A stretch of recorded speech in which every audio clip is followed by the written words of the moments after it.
Rise and shine. You're watching WCTV Eyewitness News. The Good Morning Show starts now.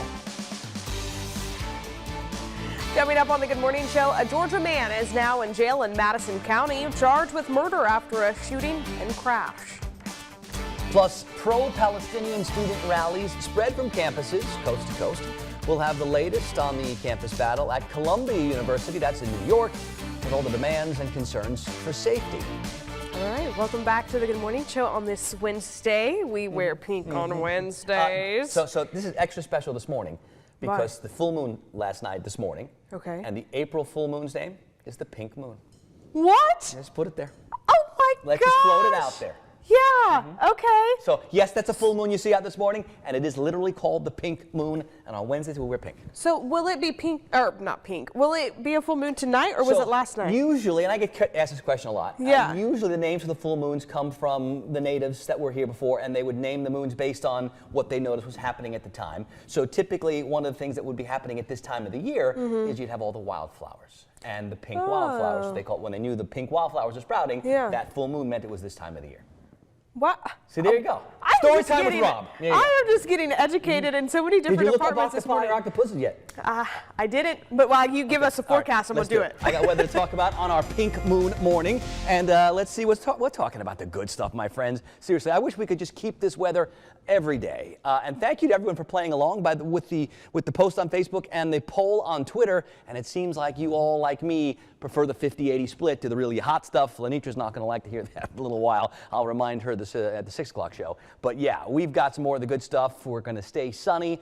I do see it getting warmer this weekend, but not like it was last week when we were pushing 90 and it was so humid and it felt like the middle of summer. I don't expect that. It will get a little warmer and a little more humid, but tolerably so.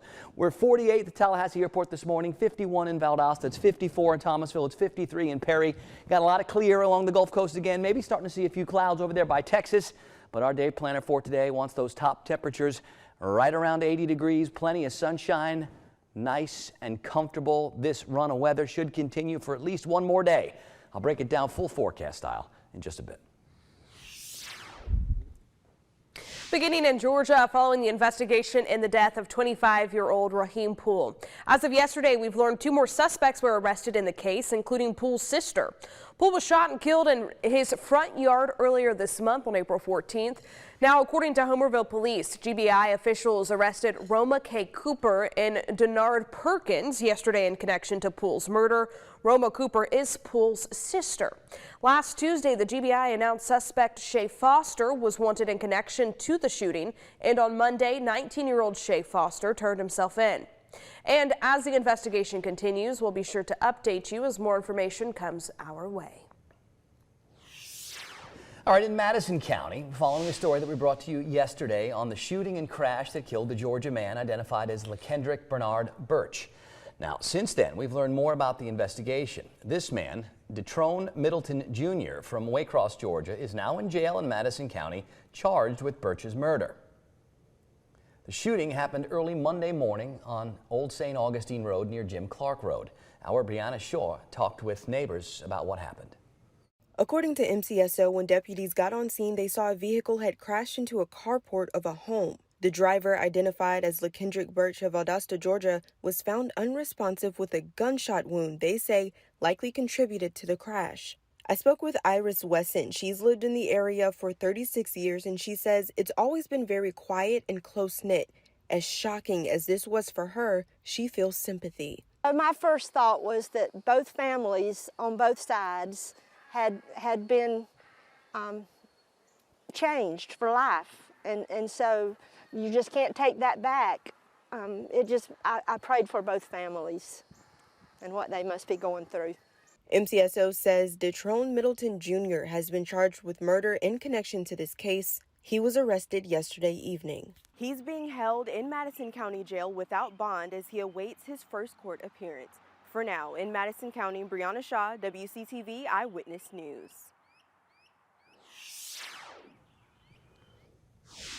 Covering the capital city today, Tallahassee is breaking ground on its new bus station and wants you to help them celebrate. They're having a public ceremony at 11 a.m. at the corner of Orange and Meridian. These are renderings of what the Southside Transit Center could look like. The city received $16 million in federal and state funding for this project. It's expected to be done by the end of next year and should make commutes easier for Southside residents who ride Star Metro. And Star Metro is looking for more than $12 million in state and federal grants to upgrade its electric bus fleet.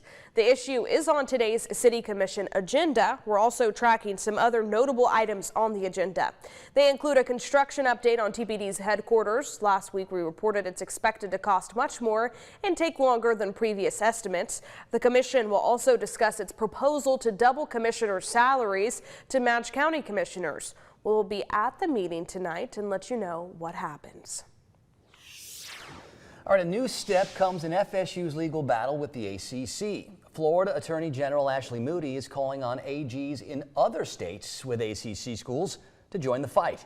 Now, Moody says that the North Carolina judge in the case ruled against FSU's sovereign immunity in the case, saying that positions such as the waiver of sovereign immunity being advanced by the ACC are detrimental all the states. Now, she asked AGs to get in touch with their ACC schools about the case. Attorneys for FSU and the ACC met in court in Tallahassee on Monday, a judge giving Florida State 7 days to amend its lawsuit because it didn't include enough specifics. The ACC will then have 20 days to respond. The judge also ordered mediation within 120 days. This morning, Columbia University is giving students protesting for Palestinians a new deadline to remove their encampment from school grounds. Yeah, the directive comes just over a week since the protests began, along with reports of escalation tensions with Jewish students. As CBS's Jared Hill reports, the actions have sparked a movement at campuses across the country. Overnight, dozens of tents cover the lawn at Columbia University as a midnight deadline to pack up passed with no action. The protests here started with students looking for the school to sever all ties with Israel following the country's bombardment of Gaza after Hamas's October 7th attack. Now they've sparked demonstrations on college campuses coast to coast. There are millions of Palestinians within Gaza who are sleeping out in the cold every single night without access to food, without access to shelter. At New York University, plywood barricades were installed around a campus plaza yesterday after unruly protests Monday night. More than 100 people were arrested. Students at Columbia say their main push is for more financial transparency and change to how the school's money is invested. I think that it's time to divest from those weapons manufacturing and re-divest them into other important things. A similar sentiment from Jewish protesters near the Brooklyn home of Senate Majority Leader Chuck Schumer.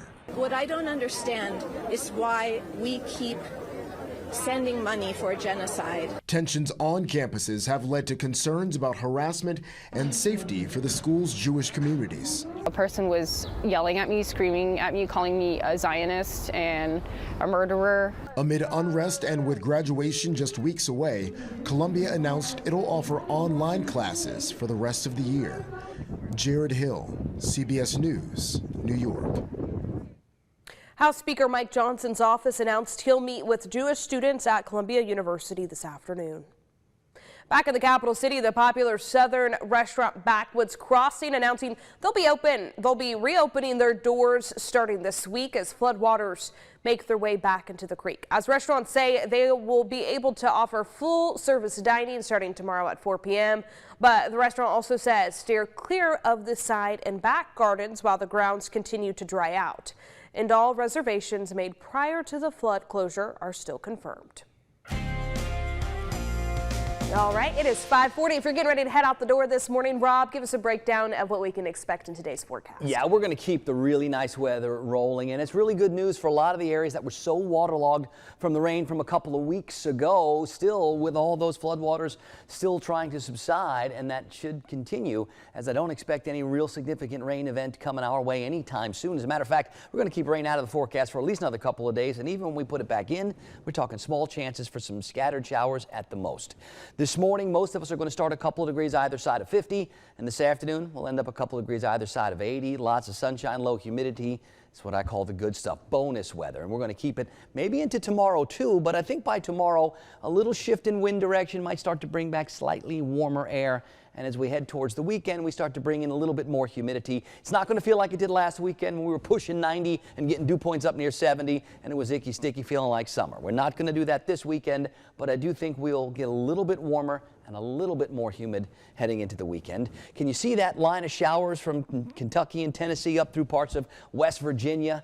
That's where the next boundary is. It's sort of stuck because we've got this big wall of high pressure along the North Gulf Coast and out into the Western Atlantic. And as long as that high pressure hangs in there, that boundary can't make a whole lot of progress. Here are numbers around the region this morning, from a 51 in Mariana to a 53 in Perry and Moultrie. Thomasville's at 52, Live Oak's at 52, Quincy and Blakely, the cool spots, at 46.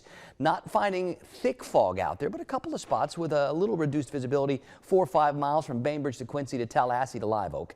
The story today is still the good stuff, and I think tomorrow even still, as that boundary tries to get a little bit closer but ends up fizzling out or falling apart.